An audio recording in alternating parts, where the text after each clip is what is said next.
क्रूर और घोर हिंदू विरोधी शासक औरंगजेब अचानक से वोट बैंक के चक्कर में कुछ लोगों का हीरो बन गया है। एक ऐसा शख्स जो तख्त और ताज के लिए अपने बाप और भाई का सगा नहीं हुआ, जिसने बाप को जेल में डाला, भाई को मार दिया, मतलब बाप भाई का जो नहीं हुआ, ऐसे आदमी का हो जाने के लिए कुछ नेता और उनका इकोसिस्टम मरा जा रहा है सिर्फ और सिर्फ वोट बैंक के चक्कर में ही ना।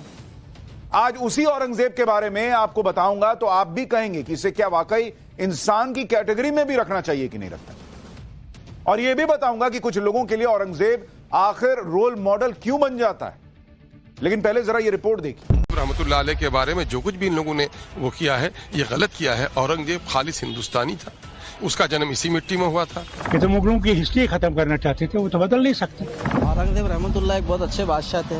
इंशाल्लाह हम जब तक है तो उनकी खबर को कोई हाथ भी नहीं लगा सकता, पहले हम खड़े रहेंगे। 48 साल उनकी हुकूमत रही है और 48 साल में अगर उनकी हुकूमत में वो चाहते तो ये देश के सारे ही मंदिर तोड़ देते। 48 साल हुकूमत की है औरंगजेब ने।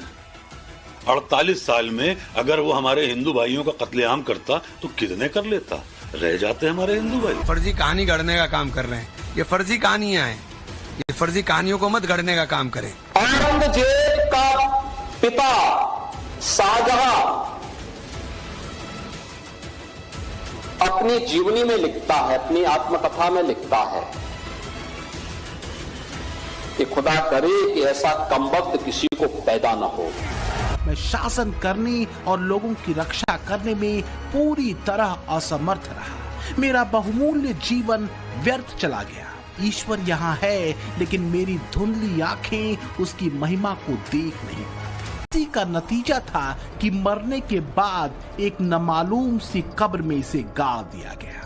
मिट्टी भी नसीब हुई तो छत्रपति शिवाजी महाराज के चरणों में। एक कट्टरपंथी और अपनी प्रजा में भेद करने वाले शहंशाह की इससे बुरी गति और क्या हो सकती है। लेकिन हैरानी तो ये है कि अपने पापों की गवाही देने वाले इस शख्स की तारीफ में कसीदे पढ़ने वाले भी कम नहीं है। सब गलत हिस्ट्री दिखाई जा रही है। औरंगजेब रहमतुल्लाह अलैह ने बहुत सारी मंदिरें बनवाई हैं और आप बनारस में जाकर देखेंगे एक बच्ची, पंडित की बच्ची को जब उनका ही एक सिपाही सालार उसके साथ शादी करना चाहता था, उन्होंने उस सिपाही सालार को 2 हाथियों के बीच पैर बांध कर वो मार दिया और उन पंडितों ने उनके लिए एक मस्जिद बना के दिया वहाँ पर। क्या बात करते हैं, ये गलत हिस्ट्री। तो आप औरंगजेब को क्रूर शासक नहीं मानते हैं? नहीं, मैं नहीं मानता। औरंगजेब क्रूर शासक नहीं? बिल्कुल नहीं, मैं बिल्कुल क्रूर शासक नहीं मानता। बजा फरमाया अबू आजमी ने, औरंगजेब कोई क्रूर शासक तो कतई नहीं था। वो तो सूफी संत था जिसने अपने वालिद शाहजहां को कैद खाने में डाल दिया था। उसे पानी की एक एक बूंद के लिए तरसाता था। अपने भाई दारा शिकोह की गर्दन उतारकर उसे पिता को बतौर तोहफा भेजा था। शाहजहां अपने बेटे दारा शिकोह को बेपनाह मोहब्बत करते थे। औरंगजेब क्रूर नहीं था, वो एक दिलदार शहंशाह था जिसने हिंदू मंदिरों को तोड़ा और देवताओं की मूर्तियों को खंडित करते, अपवित्र करते, उन्हें मस्जिदों की सीढ़ियों में डाल दिया ताकि हर रोज उन्हें पैरों तले रौंदा जाए। अपने पिता को एक एक बूंद पानी के लिए तरसाने वाला औरंगजेब वाकई क्रूर शासक नहीं था। लेकिन जरा समझिए कि खुद उसके पिता ए पिसर तू अजब मुसलमानी बपिदरे जिंदा आप तरसानी आफरीन बाद हिंदवान सदबार मैं देहन पिदरे मुर्दा रवा दायम आओ। मतलब ये कि हे मेरे बेटे, हम और तुम अजीब मुसलमान पैदा हो गए जो अपने जिंदा बाप को पानी के लिए तरसा रहा। हम जिस मुल्क पर हुकूमत कर रहे हैं मेरे बेटे, जिसे न मैं समझ पाया न तू। एक तू है जो अपने जिंदा बाप को पानी के लिए तरसा रहा है, एक इस मुल्क के लोग हैं जो श्राद्ध में अपने मरे हुए परदादा को भी पानी देते हैं। औरंगजेब का पिता शाहजहां अपनी जीवनी में लिखता है, अपनी आत्मकथा में लिखता है कि खुदा करे कि ऐसा कमबख्त किसी को पैदा न हो। उसने आगरा के किले में अपने बाप को कैद करके रखा है, एक एक बूंद पानी के लिए तरसाया। उन्होंने भी अपनी जीवनी में लिखा है, उन्होंने कहा है कि औरंगजेब को कोसते हुए उसने लिखा कि तुमसे अच्छा तो ये हिंदू है जो जीते जी तो अपने बुजुर्ग माँ बाप की सेवा करता है, मरने के बाद श्राद्ध तर्पण के माध्यम से वर्ष में एक बार उन्हें जल देता है। तुम तो मुझे एक एक बूंद पानी के लिए तरसा दी हो। कट्टरपंथ और गुलामी के खिलाफ छत्रपति शिवाजी महाराज के हिंदवी स्वराज के पवित्र ऐलान को इतिहास के पन्नों में संकोच के साथ जगह मिली, जबकि औरंगजेब को महान शासक बताने में पन्ने रंग दिए गए। औरंगजेब जब तक जिंदा रहा, छत्रपति शिवाजी महाराज का हिंदवी स्वराज का संकल्प उसे परेशान करता रहा। दक्षिण जीतने का सपना लेकर दक्षिण की तरफ बढ़ा, लेकिन कुछ कर नहीं पाया, पूरा नहीं हुआ सपना। जो लोग आज औरंगजेब को महान बताने की जीतोड़ कोशिश कर रहे हैं, असल में वो भी जानते हैं कि औरंगजेब ने हिंदुओं पर क्रूरता की सारी हदें इसलिए पार की क्योंकि उसकी नजर में हिंदू काफिर थे। छत्रपति संभाजी महाराज को उसने बेतहाशा यातनाएं इसलिए दी ताकि हिंदुओं के किसी भी नेता में इस्लाम के कथित झंडा बरदार के खिलाफ आवाज उठाने की हिम्मत ना हो सके। ये वैसे ही था जैसे हाल के कुछ सालों में अगर आप देखेंगे तो मिडिल ईस्ट में इस्लामिक राज का झंडा उठाए आईएसआईएस के आतंकवादियों ने गैर मुसलमानों के साथ किया, या जैसा आज बांग्लादेश और पाकिस्तान में अल्पसंख्यकों के साथ हो रहा है। जो लोग औरंगजेब को महान बता रहे हैं, उन्होंने खूब सारी फर्जी कहानियां भी गढ़ी। गजब झूठ बोला भाई। मंदिरों को तोड़ने से लेकर हिंदुओं के नरसंहार के मामले में पर्दा डालने का प्रयास किया। इन कहानियों में बकायदा औरंगजेब के जुल्म को जस्टिफाई करने तक की कोशिश हुई। और तो और कुछ लोग तो यह भी बताने लगे हैं कि औरंगजेब के समय में भारत की इकोनॉमी एकदम बम थी। औरंगजेब को महान बताने की इस थेथरई में बोले गए सारे झूठ को बेनकाब करती ये रिपोर्ट देखी। लेकिन औरंगजेब को लेकर इस बार बात उसकी कब्र पर बुलडोजर चलाने तक पहुंच चुकी है। संभाजी नगर में, जिसका पुराना नाम औरंगाबाद था, जहां औरंगजेब की कब्र है, अब वहां लोग कह रहे हैं उसकी कब्र को यहां से हटाया जाना चाहिए। महाराष्ट्र में औरंगजेब का जो कब्र है, खास तौर पर खुलताबाद जो संभाजी नगर में मौजूद है, उसे महाराष्ट्र में बने रहने देना है कि महाराष्ट्र से बाहर उसे फेंक देना चाहिए या उस पर कार्रवाई करनी चाहिए, ये अब सबसे बड़ा मुद्दा हो चुका है। ऐसे में छत्रपति संभाजी महाराज की जो नगरी है, वहां के लोग, आम जनता इस बारे में क्या सोचती है, ये जानने के लिए हम संभाजी नगर में मौजूद हैं। और छत्रपति शिवाजी महाराज का वो चौक है जो लैंडमार्क माना जाता है इस शहर का, और ठीक उसके नीचे ही कुछ लोग यहाँ पर मौजूद हैं। उनसे ही सीधे बात करने की कोशिश करते हैं और समझने की कोशिश करते हैं कि आखिर यहाँ इस शहर के लोगों के मन में क्या है। और वो क्रूर कर्मा औरंगजेब की कब्र होना तो बाकी है, लेकिन उसका महिमा मंडन भी बहुत चल रहा है। वहाँ लोग आते हैं, चद्दर चढ़ाता है, बड़ा उर्स भरता है, और सरकार ने उस टाइम छुट्टियां भी दे दी है। तो हमारा कहना है कि यहाँ का जो नाम बदल दिया गया है, वैसे यहाँ की कब्र खत्म होनी चाहिए, बस इतना हमारा कहना है। सही देखा जाती है, ऐसी अनावश्यक वस्तु यहाँ पर अनिवार्य नहीं है, और रहना जहाँ भी ले जाना वहाँ लेके जाओ बोलना, और जहाँ दफनाना वहाँ ले जाके दफना बोलना उनको, लेकिन यहाँ रहने की उनकी कोई आवश्यकता नहीं। बुलडोजर एक्शन होना चाहिए। खुद छत्रपति के जो वंशज है उदयराजे भोसले जी, उन्होंने कहा एक झटका मारो खत्म हो जाएगा, क्या कहेंगे? बिल्कुल झटका मारना चाहिए। ये औरंगजेब, छत्रपति शिवाजी महाराज और धर्मरक्षक छत्रपति संभाजी महाराज, इनके खिलाफ लड़ने वाला अत्याचारी शासक था, उसकी कब्र यहाँ से बिल्कुल निकलना चाहिए। उसके अलावा महाराष्ट्र का जतन करने वाले छत्रपति स्मारक है, महाराष्ट्र का गौरवशाली इतिहास है, इसका जतन होना जरूरी है। ये कब्र जो है इधर दौलताबाद में, वो उखाड़ के फेंक देना चाहिए, ऐसा हमारा कहना है। कौन औरंगजेब था? कौन ये? एक लुटेरे की औलाद था। कहा मरा नगर में आके दफना गया खुलताबाद में, जिसको लेके नौटंकियां चल रही है। अपने भाई को मारने वाला, बाप को कैद करने वाला, इसका क्या करने का है ऐसा? अरे इसका नाम जवाब पे लेना गंदगी है पूरा। दरअसल औरंगजेब एक शासक भर नहीं था, बल्कि एक सिंबल है जिसके कल्ट में गहरे संकेत छुपे हुए हैं, जिसके मजहबी अंधेपन और हिंदुओं से नफरत ने इस लाइन को गाढ़ा किया है कि अपने ही देश के भीतर कैसे किसी बहुसंख्यक आबादी की धार्मिक और सांस्कृतिक आजादी को छीना जा सकता है, कैसे उनके आराध्य देवों और देवालयों को खंड खंड करके उन पर मस्जिदें तानी जा सकती हैं। काशी विश्वनाथ मंदिर, गुजरात का सोमनाथ मंदिर और मथुरा के केशव देव मंदिर के ध्वंस के तथ्य एक नहीं कई समकालीन ऐतिहासिक दस्तावेजों में दर्ज हैं।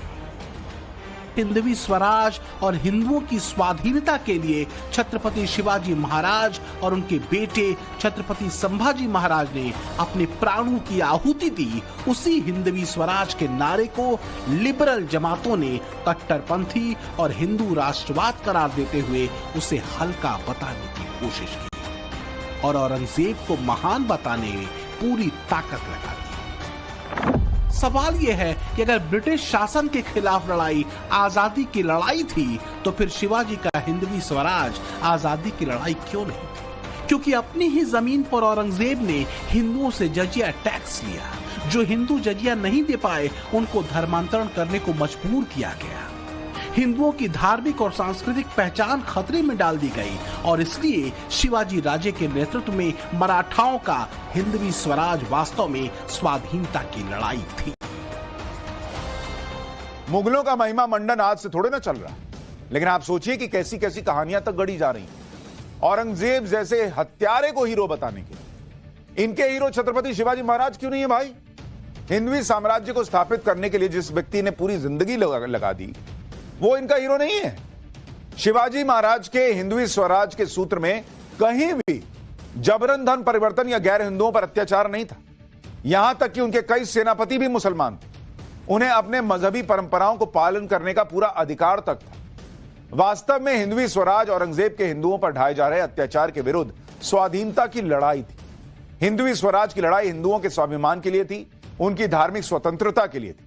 लेकिन एक इकोसिस्टम ने ऐसे हीरोज की कहानी आप तक पहुंचने ही नहीं दी उस तरह से जिस तरह से इस देश में मुगलों का महिमा मंडन किया। 6 साल राजा पूरे हिंदुस्तान में करे बाद आप ये चीज का बोलेंगे? बोले गलत बात है ना।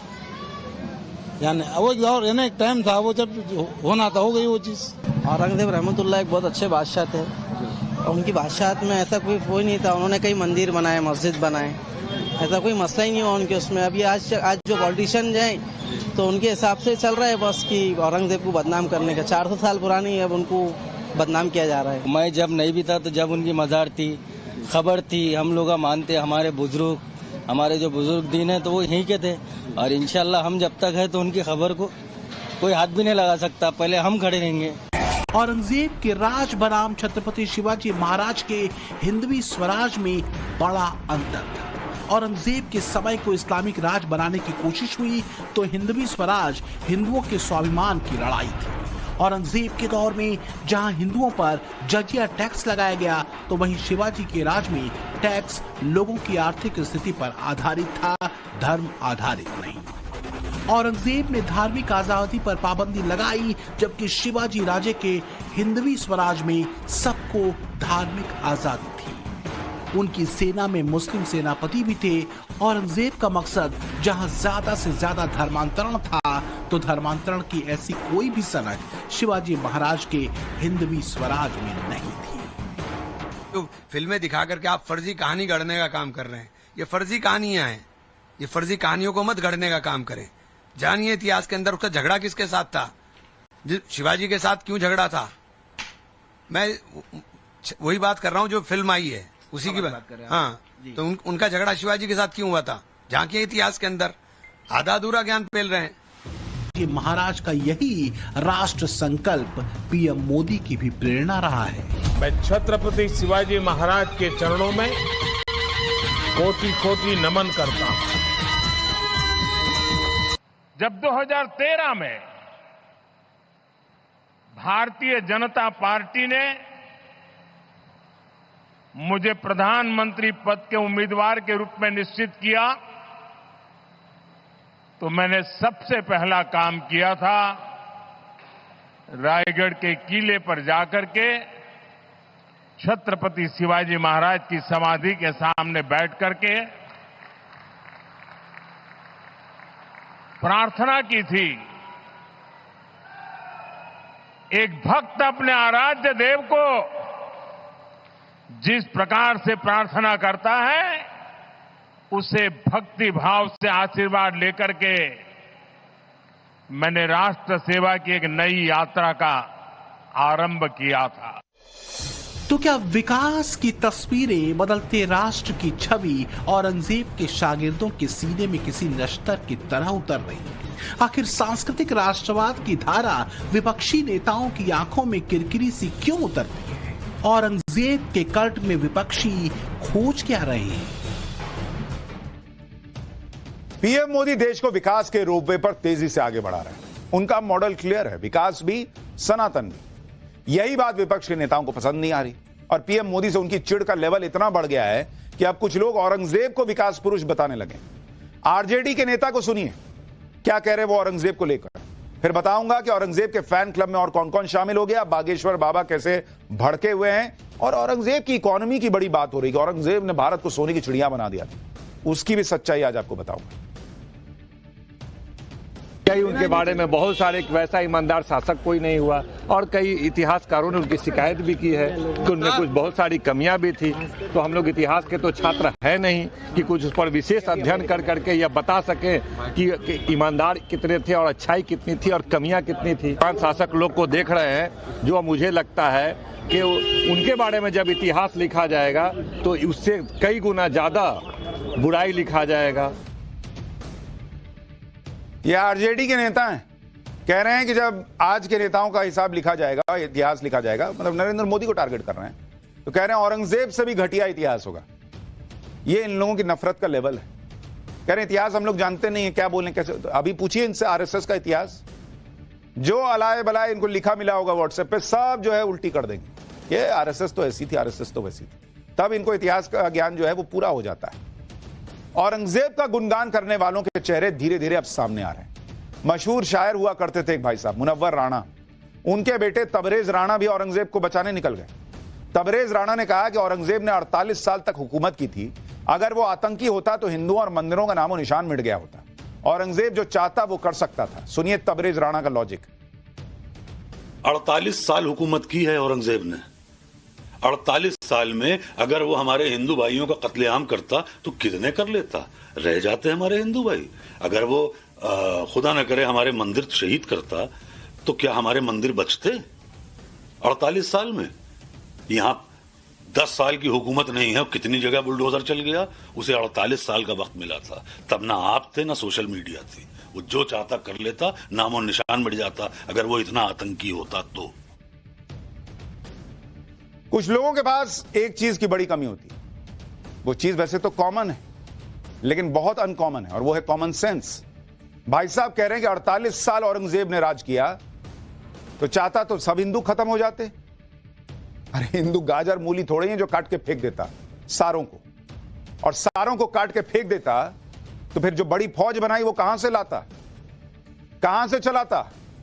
जिन हिंदुओं के बल पर अपना राज चला रहा था, जिन हिंदू सैनिकों के बल पर अपने बाप को कैद कर रहा था, जिन हिंदू सैनिकों के बल पर अपने भाई को काट रहा था, वो सब यहीं तो बनाए उसने।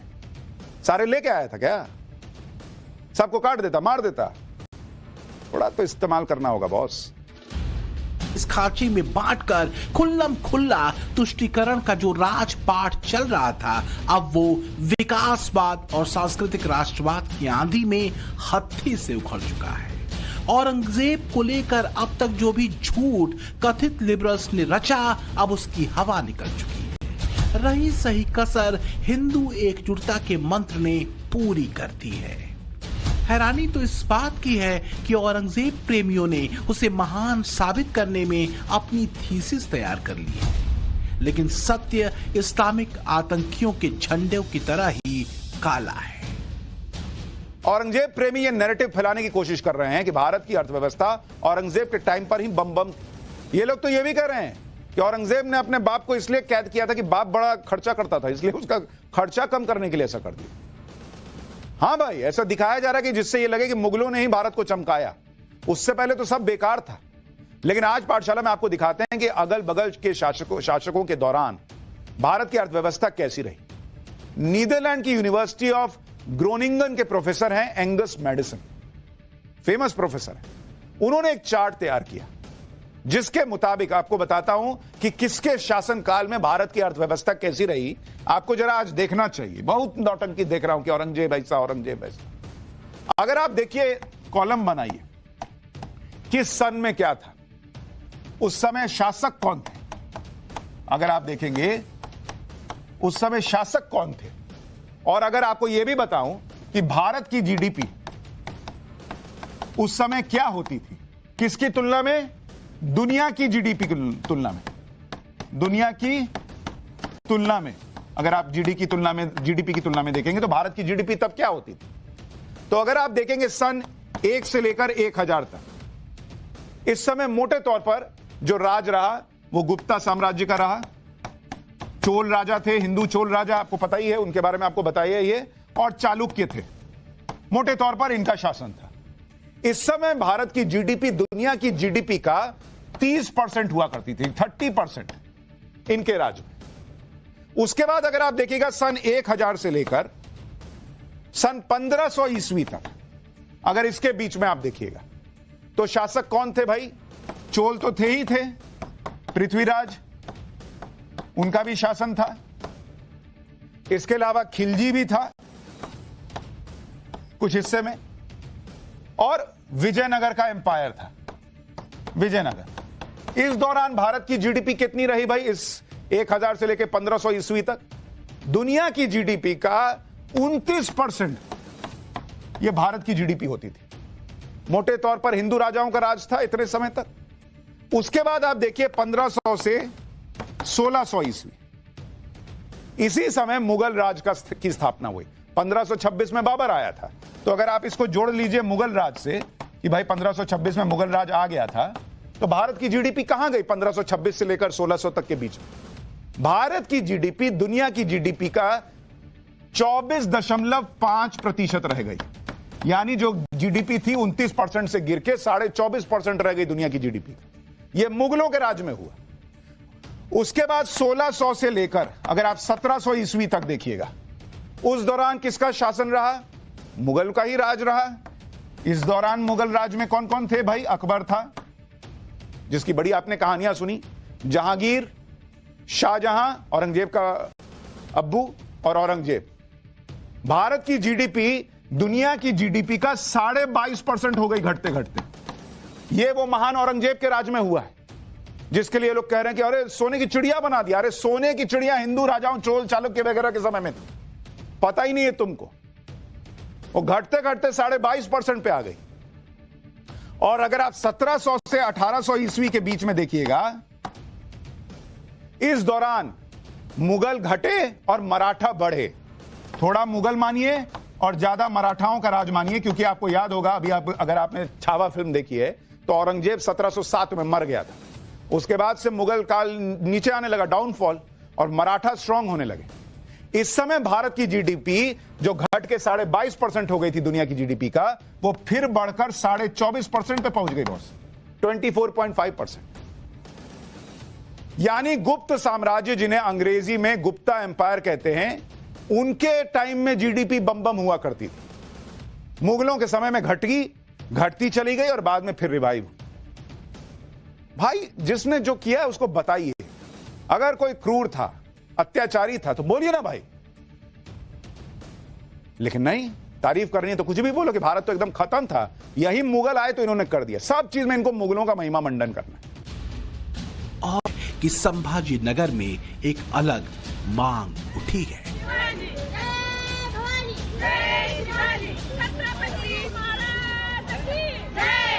नहीं, हमें तो वो औरंगजेब की कब्र ही यहाँ से निकालनी है।